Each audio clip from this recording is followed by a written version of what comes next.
कृष्णाय वासुदेवाय हरये परमात्मने प्रणताक्लेशनाशाय गोविन्दाय नमो नमः।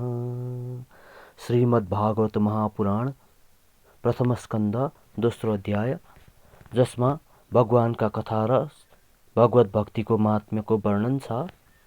व्यासजी भन्नुहुन्छ, शौनक आदि ऋषिहरूको प्रश्न सुनेर रोमहर्षणका छोरा उग्रश्रवा जो सुतजी महाराज हुनुहुन्छ अत्यन्त खुसी भएर भन्नुहुन्छ, यज्ञोपवीत तथा लौकिक वैदिक कर्म अनुष्ठान नभई बालककालमा नै सन्यासी भएर हिँडेका श्री सुखदेवलाई देखेर पिता व्यासजी, हे पुत्र, तिमी कहाँ जाँदैछौ भनी बोलाउनुहुन्छ।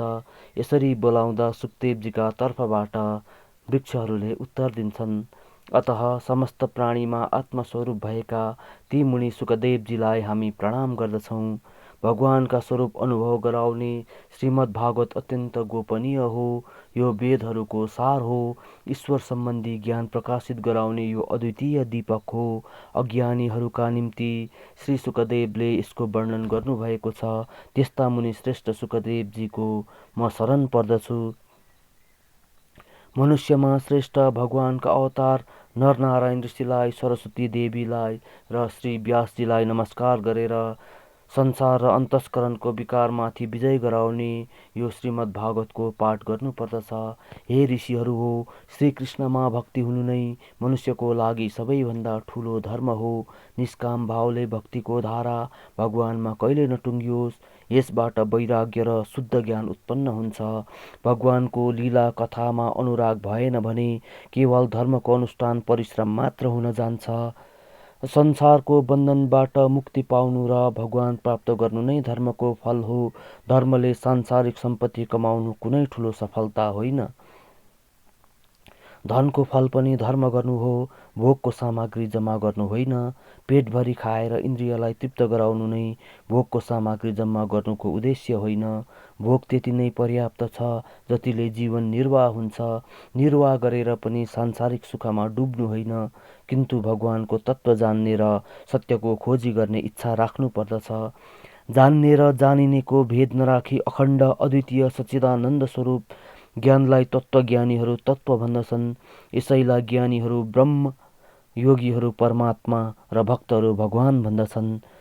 भागवत कथा श्रवणले ज्ञान र वैराग्य सहित भक्ति उत्पन्न हुन्छ र महात्माहरू हृदयमा परमात्माको साक्षात्कार गर्दछन्।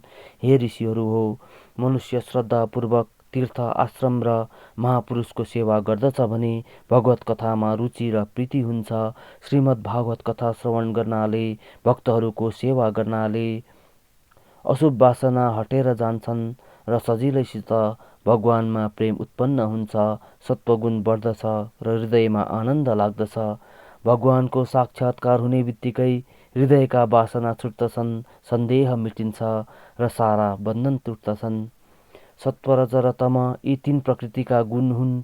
संसारको उत्पत्ति, स्थिति र प्रलयको निम्ति उनै अद्वितीय परमात्मा यिनै तीन गुण लिएर ब्रह्मा, विष्णु र रुद्रको नाम ग्रहण गर्छन्। तमोगुण भन्दा श्रेष्ठ रजोगुण अनि रजोगुण भन्दा श्रेष्ठ सत्वगुण हो, किनभने सत्वगुणले भगवानको दर्शन गराउँछ। सत्वगुणी भगवानका आराधना गर्दछन्। जसको स्वभाव रजोगुणी तथा तमोगुणी हुन्छ, ऊ धन, ऐश्वर्य र सन्तानको कामनाले पितृ र प्रजापतिहरूको उपासना गर्दछन्। सारा वेद, यज्ञ, योग र कर्म भगवत प्राप्ति गराउनाले हुन्छ। ज्ञान, तपस्या, धर्म र समस्त गतिको लक्ष्य भगवानको प्राप्ति नै हो।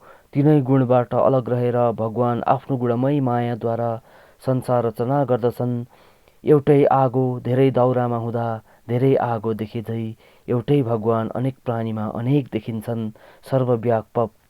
सर्वव्यापक भगवान तन्मात्रा, रूप, रस, गन्ध, शब्द र स्पर्श, इन्द्रिय तथा अन्तस्करण आदिद्वारा अनेक प्रकारको योनि निर्माण गरी भिन्न भिन्न जीवको रूपमा पसेर त्यस योनिलाई सुहाउँदो विषय उपभोग गराउँछन्।